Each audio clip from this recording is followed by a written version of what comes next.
Hi, my name is Candace. I'm a recovering addict. My clean date is August the 14th, 2017. So how I pretty much got here in my journey was I was on a really bad road for a long time and ended up getting pregnant with Keslin. One of my family members had reached out to the family prevention because they knew that what I was doing wasn't right. And at the time, I was so far in my addiction that I didn't care what I was doing. So from the day Miss Cleo come into my life, she met me at my grandma's and she asked me if I wanted to do outpatient, but then like a couple hours later she messaged me and asked me if I would rather go into inpatient. I knew that the best thing for me to do was get an inpatient and leave the county I was in because up there I knew I wasn't going to be able to thrive. So probably about a month or two later, after Miss Cleo come into my life, she was just always like really supportive.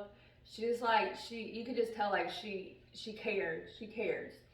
And so I ended up going to Serenity Place, and I got there in August, and I had Kesslin a couple months later. But the facility itself was a mommy and me program, which really helped me being around other women that were in the same situation as me, and it made me actually start accepting the fact that I was pregnant. So I did Serenity Place, and I completed that. While I was in there, I actually did end up losing my big brother, which was 4 days after she was born. And so that was really hard for me. So I ended up pushing out my date to graduate because I just knew it was better for me to stay and, just give myself some time. I ended up completing the program in February of 2018, and from there I went to the transition housing, which is right behind Serenity Place, where they allow you to have more freedom, but you still like have that safety net.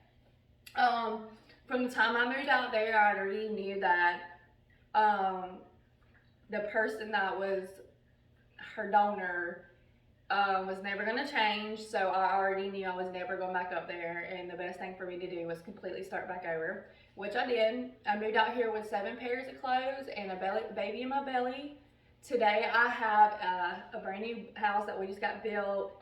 I have my first car, like I'm almost got it paid off. I got my license. I went back to school. Kesslin's been thriving. She's about to be 5 here in like a week. This is my husband. This is Jordan.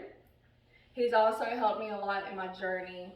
But in all reality, if Miss Kalia wouldn't have come in my life, I don't know where I would be today. So I do believe that she changes lives, and like she changed my life. Sorry, I don't mean to cry. I really don't know where I would be at like today if she wouldn't have come in my life and helped me like she did. So now I hit 5 years clean in August. Like I said, I have a brand new house. I just thrived. Like I just went with it. I go to the rehab I graduated from, and I do talk to them ladies. And I try to just tell them, don't go back to that, don't go back home, and don't go back to the child's father. Just, start over. I mean, if I can do it, you can do it. But with family prevention, it really saved my life, and I owe so much to Miss Cleo and my cousin. I owe so much to my cousin for reaching out, and I owe so much to Miss Cleo for understanding and not judging me, and just being there with me every step of the way. She even would come to my graduation. Like I've kept in contact with her. She's amazing, and I just want to say thank you so much for saving my life, because like I said, I honestly don't know where I'd be at today without it. So that's it. Thank y'all.